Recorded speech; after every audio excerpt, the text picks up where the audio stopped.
हाँ, तो हम लोग 1916 तक देख चुके हैं, महात्मा गांधी के साबरमती आश्रम की स्थापना तक। अब देखिए 1915 से लेकर 1947 तक की जो घटना होती है उस युग को गांधी युग कहा जाता है, जो कि बहुत महत्वपूर्ण होता है। चाहे वो कंपटीशन की बात हो या 10वां क्लास के लेसन 4 की बात हो, इससे बहुत ज्यादा ऑब्जेक्टिव क्वेश्चन आता है और एक दीर्घ उत्तरीय में आपको क्वेश्चन देता है। और यही क्वेश्चन देता है कि गांधी जी का राष्ट्रीय आंदोलन में क्या भूमिका रहा। ये बार बार क्वेश्चन रिपीट करता है। ये बीपीएससी का भी क्वेश्चन, बीपीएससी के मेंस में भी यही क्वेश्चन पूछता है कि महात्मा गांधी के राष्ट्रीय आंदोलन में योगदानों की चर्चा करें। और अगर बीपीएससी की बात ली जाए तो ये जो टॉपिक है इसे सबसे ज्यादा क्वेश्चन पूछता है, सबसे ज्यादा अगर मॉडर्न में देखा जाए भारतीय राष्ट्रवाद से तो। और दूसरी चीज आपके 10वीं क्लास की है तो इससे भी बहुत ज्यादा आपका ऑब्जेक्टिव क्वेश्चन आता है, तो आप इस चीज को भी जरूर देख लेंगे। यदि बिहार से रिलेटेड अगर क्वेश्चन पूछता है या इंडिया से रिलेटेड अगर राष्ट्रवाद से, तो इससे क्वेश्चन बहुत ज्यादा होता है। चाहे वो 10th क्लास की बात हो या 12th क्लास के आर्ट्स की बात हो या फिर आपका जनरल कंपटीशन की बात हो, बीपीएससी की बात हो, तो इसको ध्यान से देखेंगे। तो 1917 में चंपारण सत्याग्रह हुआ। चंपारण सत्याग्रह क्या है? यहाँ नील की खेती होती थी, 3 कठिया प्रणाली चलती थी। 3 कठिया प्रणाली यानी जितना भी भूभाग है उसका 3 हिस्से को छोड़ के एक हिस्से में आपको नील की खेती करनी होती थी। तो इसी के विरोध में लगातार लोग विद्रोह करते थे, लेकिन इसकी बात को अंग्रेज मानता नहीं था। तो जब महात्मा गांधी ने साबरमती आश्रम की स्थापना की तो ये बिहार के किसान नेता थे, जिनका नाम था राजकुमार शुक्ल। उनको जब ये जानकारी मिली तो वो पहुंचे गांधी जी के पास और गांधी जी को सारा घटनाक्रम बताया। तो गांधी जी वहां से बिहार में आकर कमेटी का गठन किया, जिसमें बहुत सारे और राजनेता भी इसमें शामिल थे। जयप्रकाश नारायण जैसे भी बहुत सारे लोग इसमें शामिल थे। और अंततः इस कमेटी का सदस्य गांधी जी को भी बनाया गया। और अंग्रेजों से गांधी जी ने विद्रोह किया, उन्हें बोला कि हम आंदोलन करेंगे अगर आप मेरी बात नहीं मानते हैं तो। अंततः गांधी जी की बात को मानना पड़ा और उन लोगों ने 3 कठिया प्रणाली को समाप्त कर दिया और जबरन जो नील की खेती करते थे उसको भी समाप्त कर दिया। और बोला कि अगर जिसकी इच्छा होगी वो अपना करना चाहे तो कर सकता है, जबरन किसी को खेती करने के लिए बाध्य नहीं किया जाएगा। इस तरह पहली सफलता भारत में महात्मा गांधी को हासिल हुई बिहार में चंपारण सत्याग्रह में, जो कि 1917 ईस्वी में हुआ था। इसके बाद कुछ दिन बाद खेड़ा में भी क्या हुआ? खेड़ा में अत्यधिक कर बढ़ा दिया गया। खेड़ा जिला है गुजरात का, वहां पे अत्यधिक मजदूरों का कर बढ़ा दिया गया। इस कर के विद्रोह में मजदूरों ने आंदोलन किया और महात्मा गांधी का सहयोग मांगा। महात्मा गांधी ने उन सबके साथ सहयोग किया और सहयोग करने के परिणाम स्वरूप उन्हें भी इस आंदोलन में, खेड़ा आंदोलन में सफलता मिली। और जो टैक्स जो बढ़ा दिया गया था और जो उनकी रकम बढ़ाने की, जो सैलरी बढ़ाने की बात कही गई थी, उसमें 33% की बढ़ोतरी हुई। और जो कर वगैरह था, जो कर को समाप्त कर दिया गया, लगान जो था, लगान को समाप्त कर दिया गया। फिर हुआ 1917 में मोपला विद्रोह हुआ है। केरल में मोपला विद्रोह था। यहाँ भी जनजातियों पर अत्यधिक कर बढ़ाने के विद्रोह में, नारियल और रबर की खेती पर अत्यधिक कर बढ़ाने के विद्रोह में किसानों ने यहाँ पे भी आंदोलन किया। और अंतः आंदोलन में इतना उग्र हो गया, यहाँ धार्मिक आंदोलन हो गया था, हिंदू और मुस्लिम लोगों के विद्रोह में आंदोलन हो गया। तो इतना उग्र आंदोलन हो गया कि अंग्रेजों को अंततः इनको दमन करना पड़ा, यानी बहुत लोगों को मारा गया और बहुत लोगों को पकड़कर जेल में डाल दिया गया। और इसमें सफलता हासिल नहीं हुई। इसमें बहुत सारे लोगों की जान गई, बहुत सारे लोग जेल में चले गए, यानी यह आंदोलन से सफलता नहीं मिली केरल में। लेकिन फिर 1918 में अहमदाबाद मिल आंदोलन हुआ। अहमदाबाद मिल आंदोलन में क्या था? मिल में जो कर्मचारी थे उनको प्रलोभन दिया गया प्रथम विश्व युद्ध में कि अगर आप मेरे साथ युद्ध में शामिल होते हैं तो आपको हम, आपके जो कर हैं वो हम लगान हम खत्म कर देंगे और साथ में आपके वेतन में हम बढ़ोतरी करेंगे। और लेकिन ऐसा हुआ नहीं। जैसे ही युद्ध समाप्त हुआ तो अंग्रेज इंग्लैंड जो बुरी तरीके से प्रभावित हुआ था वो क्या किया, और लोगों पर टैक्स बढ़ा दिया और न तो उनके वेतन में बढ़ोतरी की और न तो उनकी मांगे पूरी की। इसलिए अहमदाबाद मिल आंदोलन में लोग क्या हो गए, विवश होकर आंदोलन पे चले गए, जिसमें महात्मा गांधी से सहयोग मांगा। और इसी आंदोलन में पहली बार महात्मा गांधी इसका विद्रोह करते हुए दिल्ली पहुंचे और दिल्ली पहुंचने के बाद एक रात उन्हें भूखा रहना पड़ा इस आंदोलन में। तो पहली बार महात्मा गांधी भूख में अगर देखा जाए तो भूख हड़ताल में पहली बार खेड़ा आंदोलन, अहमदाबाद मिल आंदोलन में ही रहे। तो अहमदाबाद मिल आंदोलन में भी सफलता प्राप्त हुई और महात्मा गांधी की जीत हुई। जो कर बढ़ाने की बात थी वो कर समाप्त कर दिया गया और उनके वेतन में 35% की बढ़ोतरी की गई। अब देखिए 1919 में रॉलेट एक्ट। रॉलेट एक्ट क्या है? भारत में बढ़ते हुए आंदोलन को देखते हुए अंग्रेज बहुत अंदर से विचलित हो गया था। यानी भारत में लगातार आंदोलन किए जा रहे थे, आंदोलन में लोगों की सफलता मिल रही थी। तो अंग्रेजों को इससे बहुत बड़ा धक्का लगा और वो चाहा कि यहाँ पे कोई ऐसा कानून लाए जिससे कि लोगों को दमन किया जाए।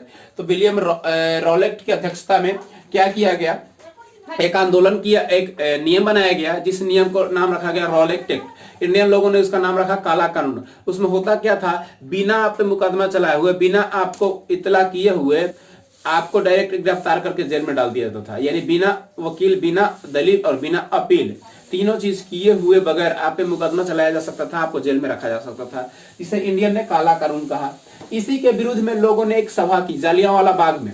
जलियांवाला बाग पंजाब राज्य के अमृतसर जिले का एक जगह है जिसका नाम है जलियांवाला बाग।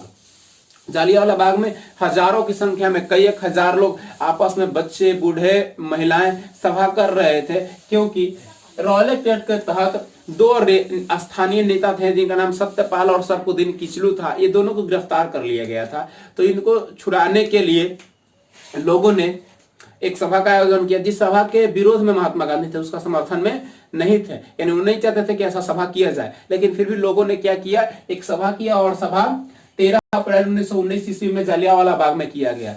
इसी बीच में भारत का एक, समझ लीजिए कि वो अंग्रेजों का दलाल था, भारत का ही रहने वाला था, हंसराज नाम था उसका, काल्पनिक नाम। उन्होंने क्या किया, गुप्त सूचना जाकर अंग्रेज जनरल ओडायर को दे दिया, क्योंकि उस समय का जो सेना अध्यक्ष वहां का था जनरल ओडायर था पंजाब में। तो जनरल ओडायर को सूचना देते ही जनरल ओडायर ने क्या किया, अपने सैनिक को पूरे लेकर गोली बंदूक के साथ आकर, और मात्र एक गेट था जलियांवाला बाग का, वो गेट को बंद कर दिया। और बंद करने के बाद चारों तरफ से अपने सैनिक को लगाकर अंधाधुंध, बिना पूछे, बिना कोई इतला किए हुए लोगों पर गोलियां बरसाने लगा, जिसमें हजारों से ज्यादा लोग मारे गए और हजारों से ज्यादा लोग घायल हुए। यानी बहुत बड़ी भीड़ थी, बहुत ज्यादा लोग मारे गए। किंतु अंग्रेजों ने ऐसा रिपोर्ट तैयार किया कि इसमें भारतीयों की गलती है, वो हथियार के साथ हमारे विरुद्ध धावा बोलने के लिए वहां पर सभा कर रहे थे, इसीलिए हमें गोली चलानी पड़ी। जलियांवाला बाग का निंदा महात्मा गांधी ने भी किया, और ये एक ऐसा आंदोलन हुआ, लोगों के अंदर देश प्रेम की भावना और ज्यादा उजागर हो गई और पूरे भारत में विद्रोह की भावना छिड़ गई। इसी विद्रोह में महात्मा गांधी ने असहयोग आंदोलन चलाया। असहयोग आंदोलन का अर्थ था कि अंग्रेजों का सहयोग नहीं लेंगे, या अंग्रेजों के यहाँ हम सरकारी नौकरी करते हैं, अंग्रेजों के द्वारा कोई पद हमारे पास है, या अंग्रेजी द्वारा बनाया गया सरकारी स्कूल है उसमें, या कहीं वकालत करते हैं, या किसी भी चीज अंग्रेजी चीज का, इंग्लैंड के द्वारा दिए गए चीज का, या उसके शासक के द्वारा दिए गए किसी भी चीज का हम लाभ नहीं उठाएंगे।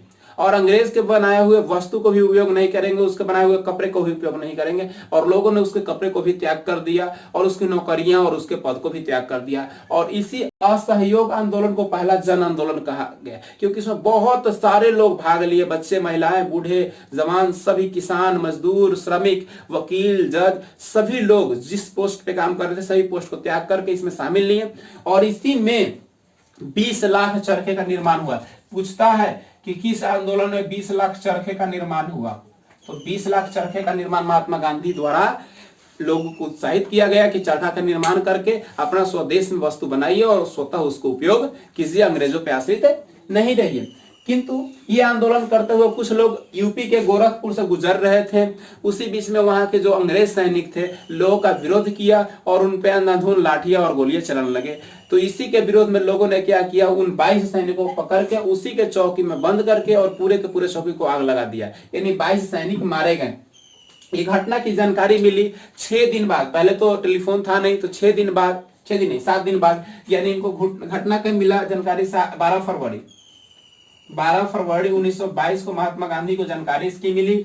और जैसे इनकी जानकारी इनको मिली वैसे ही इन्होंने असहयोग आंदोलन को बंद कर दिया। असहयोग आंदोलन को बंद करते ही महात्मा गांधी को जेल में डाल दिया गया, क्योंकि आंदोलन के प्रवर्तक यही थे, आंदोलन यही चला रहे थे, इसलिए अंग्रेजों ने इनको पकड़कर जेल में बंद कर दिया, क्योंकि 22 सैनिकों की हत्या का आरोप इन्हीं पर आ गया। लेकिन महात्मा गांधी ने क्या किया, जेल में जाने के बाद थोड़ी माइंड चलाई और वो खाना पीना छोड़ दी। इस वजह से उनकी हालत खराब हो गई। तो हालत खराब होने की वजह से अंग्रेजों ने सोचा कहीं गांधी मर न जाए तो ये पूरे देश में माराकाट फैल जाएगा, पूरा विद्रोह फैल जाएगा, इसलिए गांधी को 2 साल के बाद ही वापस निकाल दिया गया, यानी उनको छोड़ दिया गया। अब आया 1923 ईस्वी में स्वराज पार्टी की स्थापना की गई। स्वराज पार्टी की स्थापना 1923 ईस्वी में की गई बाल गंगाधर तिलक द्वारा। 1927 में साइमन कमीशन का गठन हुआ। साइमन कमीशन का गठन इसलिए किया गया क्योंकि यहाँ पे कुछ नियमों कानून को परिवर्तन करना था अंग्रेजों को भारत में, और वो भी कुछ अच्छे तरीके से, ताकि भारत में रहने वाला का जीवन स्तर सुधर जाए। किंतु वहां प्रस्ताव में रखा गया था कि इस कमेटी में भारतीय सदस्य भी होंगे, किंतु जब ये कमेटी 1928 ईस्वी में भारत आई तो पता चला कि इसमें कोई भारतीय का नाम नहीं है। इसमें जितने भी सदस्य हैं, सातों के सातों सदस्य क्या है, अंग्रेज ही हैं, भारत का कोई सदस्य नहीं है। इसलिए लोगों ने इसका विरोध किया और साइमन गो बैक का नारा दिया, यानी साइमन वापस जाओ, साइमन कमीशन वापस जाओ का नारा दो दिया लोग, और काले झंडे भी दिखा। इसी विद्रोह में लाला लाजपत राय ने भी मुंबई में साइमन कमीशन को काला झंडा दिखाया और नारा लगाया, जिसमें उन पर लगातार अंग्रेजों द्वारा लाठियों का वार किया गया और इसकी वजह से उनका सर फट गया और कुछ दिन बाद उनकी मृत्यु हो गई। उनका अंतिम कथन था कि मेरे सर पर किया गया है कि लाठियों का वार अंग्रेजी हुकूमत के लिए कील साबित होगा। ये नारा बार बार पूछता है कि यह कथन किसका था, यह किस आंदोलन का कथन था। तो ये साइमन कमीशन वापस जाओ के नारा में ये लाला लाजपत राय ने 1928 ईस्वी में कहा था, और कुछ दिन बाद उनकी मृत्यु 1929 ईस्वी में हो गई, जो अंग्रेजों द्वारा लाठियों के वार को सह नहीं पाए, इसी कारण की मृत्यु हो गई।